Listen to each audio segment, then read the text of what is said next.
today we are going barn finding. I got a guy I know locally, a mate of mine, he had an old BM Cafe racer, I don't know, 3 years ago that he used to ride around on, and since then it's sat in his garden and then got thrown into a barn and been left unloved. So he gave me a call to see if I wanted to try and do something with it. So that's what we're going to do today. Dig an old bike out of a barn and bring it back to life. I've got my barn find equipment, I've got a little boost pack, a pump for the tyres, petrol and tools, and a vehicle that's just as unlikely to run and also got found in a barn, the trusty old Landy. So we're going to hop in the truck, head down and see if we can make a motorbike come back to life. What are you laughing at? Have you not been out in this yet? No. It's like a 1950s tractor, just less comfortable. I had to take the spare wheel off the bonnet because you can't actually see over it. But enough about the stupid old Land Rover. The bike we're going to pick up is a BMW K100, I think, or a K75. I think it's the 100. It was affectionately known as the Flying Brick. It was, again, a little bit back in that day of BMW where they kind of did their own thing. Like, their stuff these days is still cool, but it's not that different to everything else, apart from the boxes and the telelevers.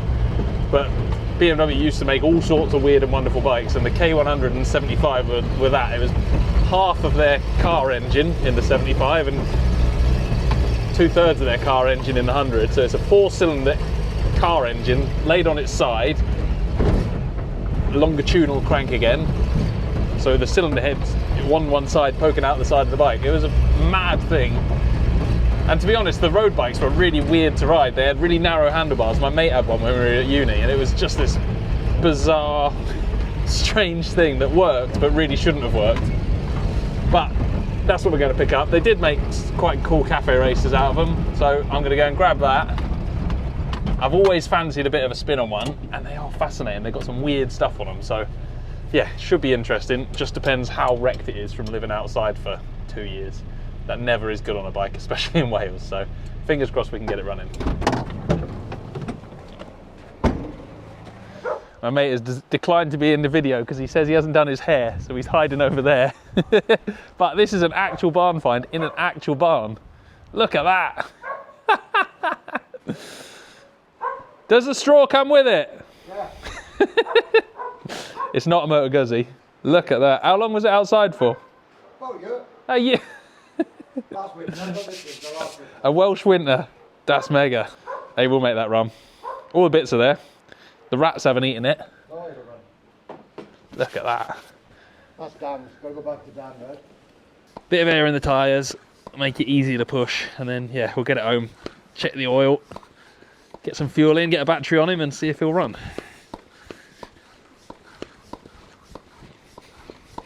Absolute monster of a bike. Oh, yeah. I've never dropped this, thank God. It'd be a hell of a thing to pick up, wouldn't it? Generally has, but I haven't.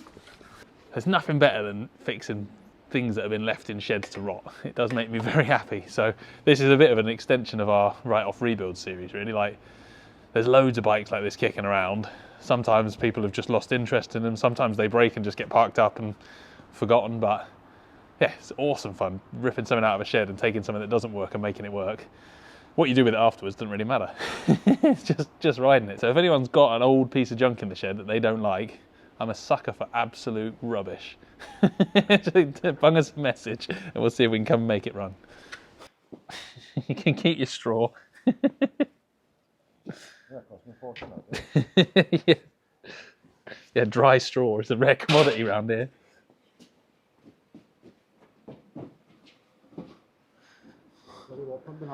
That's helped. That is a slab of a bike, isn't it? That is all, and it's got 2 throttles. Right, hold him there.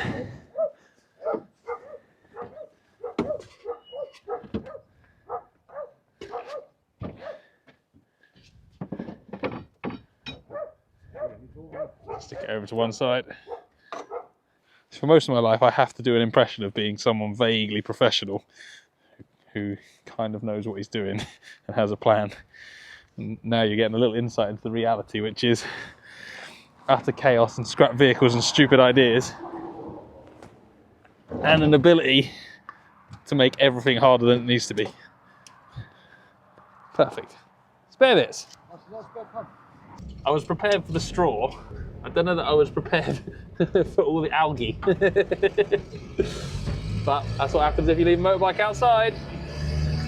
I'm gonna get back up home now, get it unloaded, and most importantly, see if it will run, because that's the exciting bit. After that comes all the hard work of cleaning it up and generally trying to make it look not like it's been in a swamp.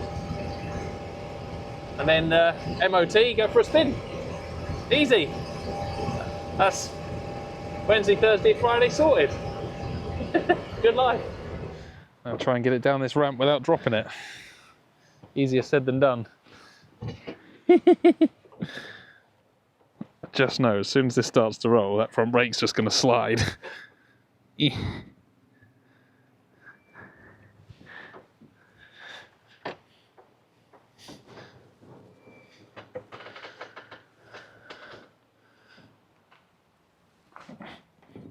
But if I can hold it on the back brake, it'll be good. There you go. Textbook.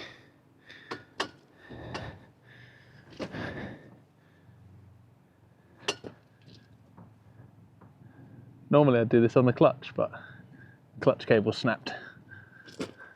First issue.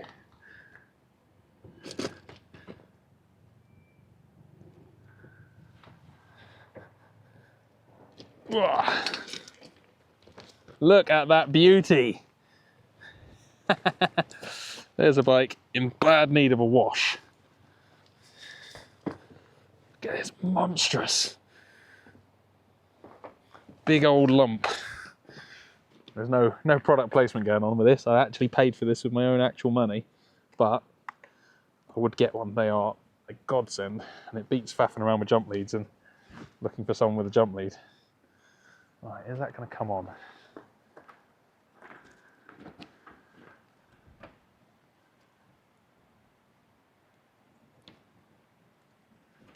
Right, it's on.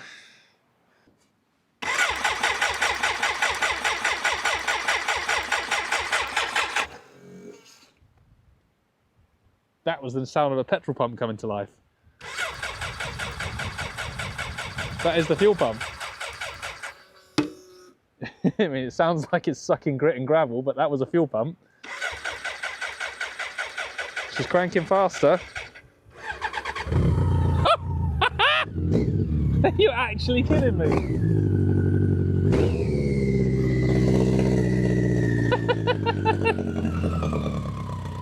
How does that run?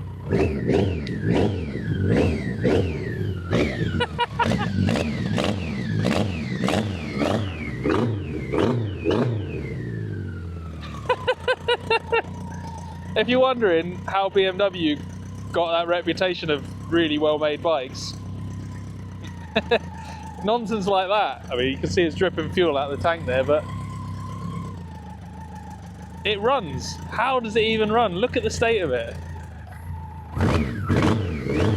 Right, I'm going to get the clutch cable attached, and then we're going to be able to ride that. Chris, So, did you check the oil? I said I was going to. I didn't check the oil.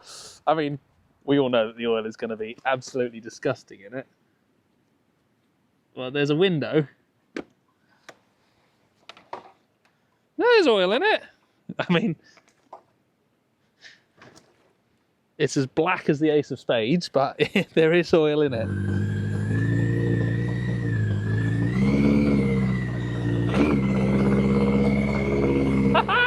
It works!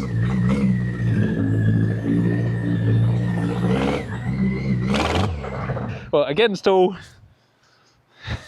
odds, it does actually work. So yeah, I'm chalking that up as a massive win. Now I'm going to try and get some of the algae and the scum off of it, make it look less disgusting, and then basically go through whatever we need to do to get an MOT on it. Exciting! Right, cleaning time. Let's make it transform into a beautiful butterfly. ish.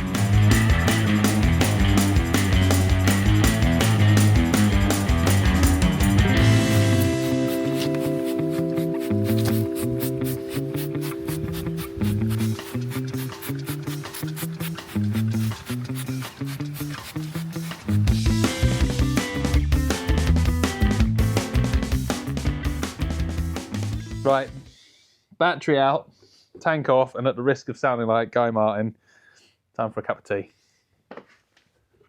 I've heard a few people sort of jokingly say that these are basically just a car with 2 less wheels. I mean, it's even got a car ECU. Looks straight out of a 90s 3 Series. Ah, there you go, 4-cylinder. This, love or hate BMW, but this era of them, they are properly bonkers. There's not another bike I've seen that you could take apart like this. If you've got some weird knowledge and you can tell me that there is another strange half a car engine motorcycle in the world, I would absolutely love to hear it. But yeah, and look at the size of this frame. That is monstrous. No wonder the thing's so heavy. It'll have your wallet, that one. Well, I mean, I shouldn't be amazed that it ran, but I'm still amazed that it actually ran. That's choke off. And we've pulled it apart. It's not that bad. Like, it's a bit scabby, but I reckon with a good old cleanup, I think this will come good. Everything seems to be working nicely. We've got lights, we've got no indicators, but there are no indicators bolted to it. At the moment, I can't see too much that's going to stop me getting it through an MOT. I'm going to give it a clean up. I've got to sort that fuel leak in the tank. We found a couple of tanks for sale on good old eBay, but I'm going to have a little look and see if I can solve the leak in that one. And then my plan originally was just to lash this together and make it MOT'd and ride it and then get rid of it. But my brain is now fizzing with little clip-on bars, and basically I want to do a track day on it. That's what it all comes down to, is I can't not think about doing a track day on this gigantic brick of a motorcycle. So yeah, have a comment below. Let us know what you think we should do with it. Should we just slap it together and ride it, or should we try and make it a bit nicer and then go and do some track stuff and get the knee down on it? I'll leave it up to you. We'll see what people say in the comments. But yeah, barn find K100 is alive and works. And very soon it's going to be ridden one way or another, whether it's on track or on road with an MOT. We're bringing it back to life. Love it.